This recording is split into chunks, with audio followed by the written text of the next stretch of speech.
Welcome, everyone. This is the next episode of the Expert Talk. And today I'm traveling to sunny LA. And I say hi to a Dr. Professor Braxton Shaw. Braxton, is this correct? Yes. I have, because, I am German and I like this if you have, certain titles, and you do. So chapeau. It's very nice talking to you today. And I would like to introduce you shortly to the audience.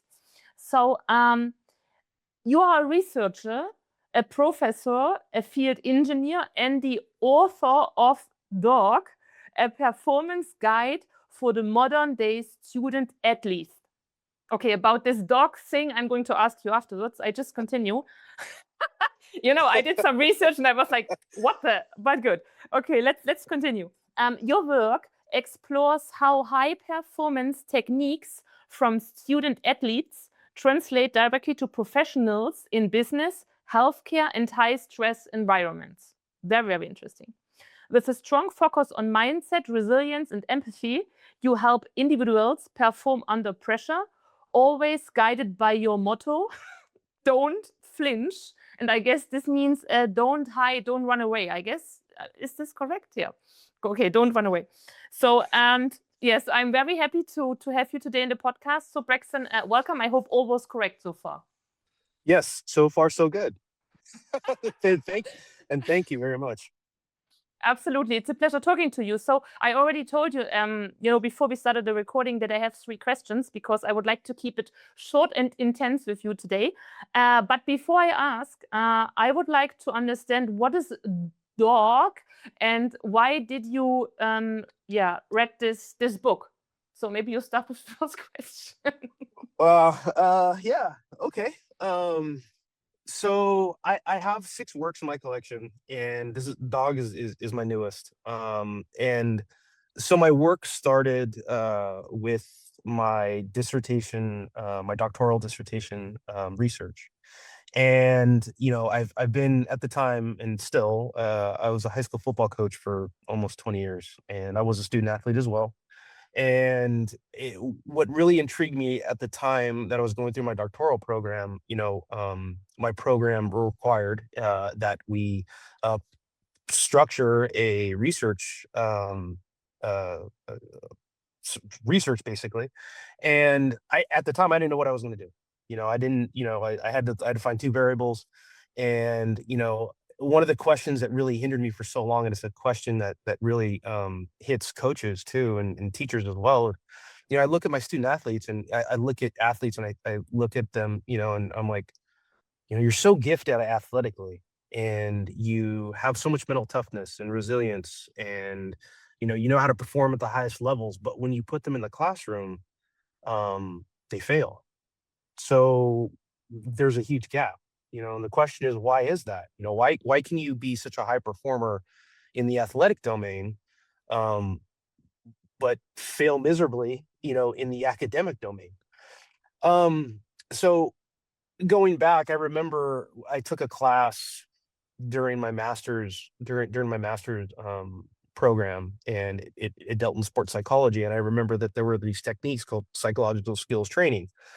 And, their EST is what we call it, psychological skills training. It's broken up into 5 pillars: goal setting, visualization, imagery, self-talk, arousal control, stress regulation, and how those techniques can optimize peak performance, in the athletic domain. So here we are, fast forwarding back to my doctoral research, and I just begged the question, like, I wonder if athletes that are using psychological skills training, if they could be impactful in the classroom. So I set out and did a study, and I never thought that I would ever walk away with anything significant or anything that I didn't think the findings that I'd walk away with were so impactful, but I did. I walked away with a breadth of data. And so as I sat there and I started to do my data analysis post study, I started to realize, hey, I was onto something. And that led into my 6 works. I still have data that I can lean on today, if I were to continue to publish. And so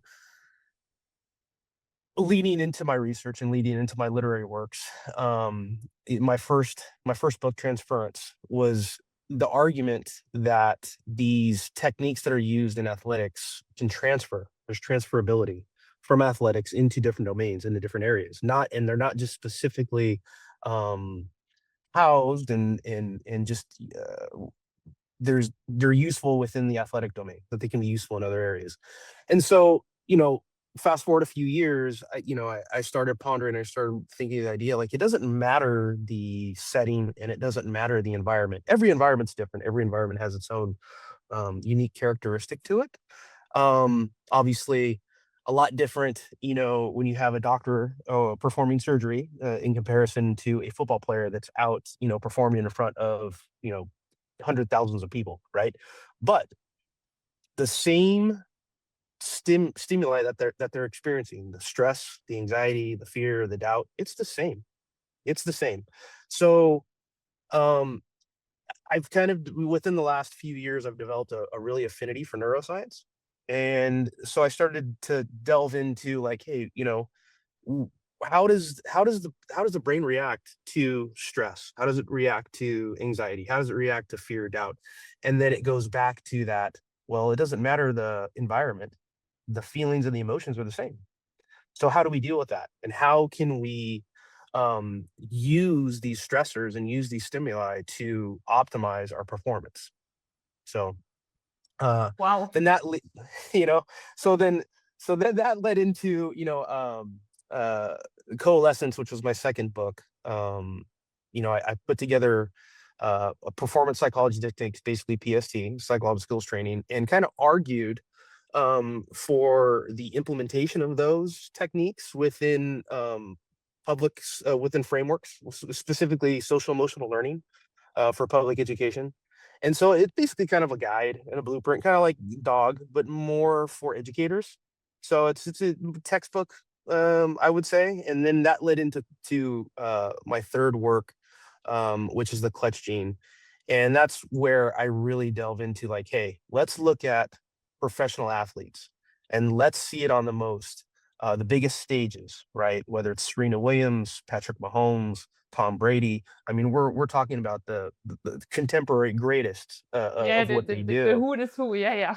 Yeah, the goats, right? So look at them, and kind of look at their story, and from the outside in, as, like, kind of like a naturalistic observer, seeing how they deal with resilience, how they deal with the stress, the anxiety, the fear, the doubt, and you can collectively kind of extrapolate the data from them, from their interviews, of what they're saying, and there's a golden thread that cuts, I think, across every single domain, and that is, like, hey, look, again, it compounds what, my belief, and kind of what I postulated is, it doesn't matter the environment, it doesn't matter the sport, it doesn't matter whether you're a surgeon, it doesn't matter if you are a special ops, military personnel, it doesn't matter, if you're in law enforcement or a firefighter or in the construction industry, all these environments have one thing in common, that they're high stress, high performing environments. So how do we deal with the common stressors that kind of infiltrate those that are performed in these environments, the stress, the fear, the doubt, the anxiety, and how can we turn those into for performance optimizers, is what I call them. How can we turn them into Very good. positives, Just, that just a second before you sorry. dive more deeply, in this topic. It's very interesting, and I appreciate very much the scientific, especially the neuroscience view, of this Mhm, whole topic. I never, I never, looked at this topic so intense, and this is kind of way of science.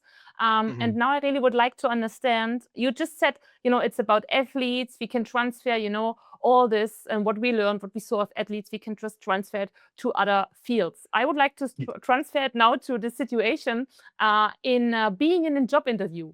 Because what we see as recruiting agencies is we have very often candidates who perform super good in the preparation call, but during the meeting they just underperform. During the actually job interview. So how mhm. can you help here? Or how do you explain it? With your experience.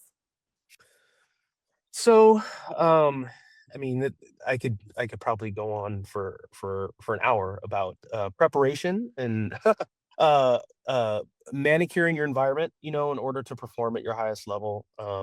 But again, I can relate this to, there's an interesting, I would say not even a mentor because I've never met him, but somebody that I hold in the highest regard, Stephen Kotler. He is the foremost expert on flow science, on flow, and flow cycles and basically peak performance. And I am somewhat kind of a disciple of his, and I am um, I'm very interested in his work. And so going back to how can we explain this to those that are going through job interviews and stress and the anxiety and the fear and the doubt. The first thing is confidence, and how do we establish confidence? You have to be confident when you're speaking with somebody, obviously. They in the military and law enforcement, they call it command presence, having command presence, in order to command, the topics in your responses, right? Yeah, again, there are things that you can control. There are things that you can't control. The environment you can't really control. You're walking into a room, depending on what the environment is in your interview. If you walk into a room and you sit down with an interviewer, or if you're, now it's very convenient to what we're doing, right? We're doing, interview virtually in a roundabout Yes. way. Just for convenience, obviously. I mean, you're in another country, and here I am in the United States. But again, like I can control the way in which I respond to you, right? Do I have confidence in the subject matter in which I am responding to your questions? Yes, I believe I do. And so then it plays into self-belief, right? And at the same time, you know, um, in the world of neuroscience, there's this thing called toggling, right? And a lot of people like to consider that uh multitasking. Well, we call it Hmm. toggling, your own back and forth, right? And Yes, that's yes. basically what you do when you're in a job interview, or you're having interpersonal communication with somebody, right? You're having internal discussions with yourself while trying to render enough feedback back to the person which you're talking to, right? So I don't want to get down to the science of communication, but But this is I, very I interesting. right, I, I never I thought do. about it. I am being that I am, what is it, doggling, but multitasking, what you just said, during I Toggling, have yes. toggling, during I Yeah. have a conversation. Well, Mhm. maybe I do.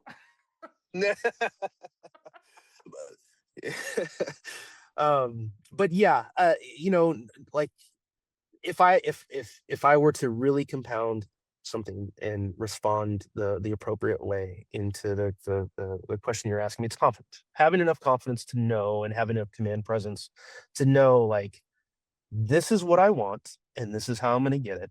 And I know that I have enough confidence in my responses. And if that's all the best I can do, that's the best that I can do. And you walk away feeling great, right? You can't Perfect. be hesitant. So Perfect. Thank you so much, Braxton. Okay, next question. What can young leaders learn from athletes to grow into strong and resilient leaders? If you like to climb the career ladder and then you be a leader, of a mm, team of, I don't know, 10 people you never did before, Yeah. How can you? that's Maybe a, it's a, yeah. it's a great question, actually. The first thing that comes to mind is humility. And then, we talk about different types of leadership: transactional, transformational, and I am a huge case study person. I like to look at individuals that have been leaders, and depending on, the of context, right? Whether they're social leaders, athletic leaders, leaders in business. Um, but they're when you look at them, we can talk about modeling, right? A leader should model the exact behaviors in which they would expect from those in which they lead. John Wooden, a basketball coach for UCLA, he is credited as one of the most winningest basketball coaches, college basketball coaches of all time. And he looked at the way in which he coached as if he was kind of like a seed planter, and as a teacher. He would plant the seeds, right? But he wouldn't be able to harvest those seeds until those individuals grew up into adulthood. And then you look back and you're like, wow, I have that much of an impact on a person. And I think as a leader, that's what you want to do. You have a goal in mind in which you want to accomplish. But one, you have to be humble. You have to be able to lead from the front. You need to be able to have accountability, have responsibility, have enough mental toughness, and resilience in a roundabout way. And you have to be able to say no. That's the hard part. And not say no to those in which you lead or those that impact your environment or where you're on your journey, but you have to say no to yourself sometimes. And having enough humility to accept the things that you don't know. That's super hard. It's super hard to acknowledge, like, you know what, I don't know this, but I'm going to go out and I'm going to do either research or I'm going to ask somebody that knows, and I'm going to listen to them, and then I'm going to mold it my own way so I can incorporate that into my leadership style, right? So Thank you so much, Braxton. Now the last question, which is one of my favorite questions. What can young and old professionals learn from athletes to gain clarity about what they want in their career? Well, I think goal setting is huge, right? And there's all types of different goal setting, right? We see SMART goals, process goals, outcome goals, right? But at the very end of the day, the one thing that I've kind of learned from athletes is these goals, they need to be crystal clear, right? They have to be clear. If you don't have a clear goal, and when I say clear, not so much the journey or the path to get to that goal, but exactly what you want. And you have to be as specific as possible. So when we look at the SMART goal framework, right, the very first S is specific. And that I think that's for a specific reason, right? Is because those goals need to be absolutely clear. Because we can't just have these delusions of grandeur, right? Where like you come out in the middle of nowhere and say, you know what, I want to be a billionaire, or I want to be like Jeff Bezos. Okay, that's Jeff Bezos. Yeah, this is good. right. Yeah. That's awesome goal, right? Awesome, Yeah, awesome goal. But how are you going to get there? And you have to be extremely specific, right? And I think that will set the waypoint, because you got to know where you are too before you know where you're going at the same time. But you have to, I look at like plotting a map, right, on Apple Maps, right? Like, this is exactly where I want to go. And, there's going to be ups, downs, peaks, valleys, right? And, you know, uh, I really do believe in the growth mindset is really huge. It's really influential to my work. Carol Dweck, who's considered the godmother, right, of the growth mindset. She was a psychologist at the University of Stanford. Basically, it states that we learn and we grow and we develop when we do hard things, challenging things, right? It's almost like, wait, and I tell athletes this all the time, and I tell my students this as well, is that you learn more from failure than you do success, right? And It you just grow feels from harder, right? It just feels harder because you fail. The emotional yeah, part is not a good one. absolutely. So I mean, it sucks to lose, right? I mean, it absolutely sucks, and it hurts, and you deal with that. But at the same time, you learn and you grow. Like, if you were to continually succeed, you know, would actually turn out There to would be be no difference. There would be no like difference. I mean, if you zero. succeed or it would be very boring. Yeah, absolutely. And absolutely. Then you can look back and you can see that you really didn't grow and you really didn't develop, not only as a person, but as a leader and as a high performer. The thing is, you want to keep climbing and elevating is what I call it. Elevation. You want to keep elevating. And the only way you can elevate is you have to take those big chances. You got to swing big. You got to swing for the fences. And if you lose, okay, well, I made it through, and you can look at the positive side of life of, like, hey, the glass is still half full. I'm still here, and this is what I learned. And now I'm just gonna dust myself off, and this is what I'm gonna do. Right. But this was not working out, but I don't care, next. Right. Absolutely. Thank you so much, Braxton. We are almost done. I'm so sorry, but I very much enjoy our conversation. So one last, maybe you can do me a favor. So Sure. I always ask, you say, sure, you know what I'm going to ask, of course. Right. No, I just kidding. Well, I would like to get a quote from you, something which is motivating you when you wake up, or I don't know, you just fall because the challenge was too hard or whatever. Something what is reminding you to keep growing and don't flinch. Right. I think that's it. Don't flinch. you know? Really? Don't flinch. Don't flinch. Life is gonna come at you hard. Life is not easy. It was never meant to be easy. Life in all of its facets is extremely hard. But the last thing that you can do is flinch when it hits you hard. So don't flinch, and keep moving forward. And at the end of the day, um, don't be afraid to fail. Don't be afraid to fall on your face. Thank you so much, Braxton. This was a very nice episode together with you. It was very nice having you in the expert talk of today. And I wish you all the best. Folks, if you like to connect with Braxton, just drop us a message. We are going to connect you. He's a fabulous coach. He knows exactly what he wants and he can help you, especially Absolutely. in growing. Okay, wonderful. Thank you so much, Braxton. It was a pleasure. Thank you.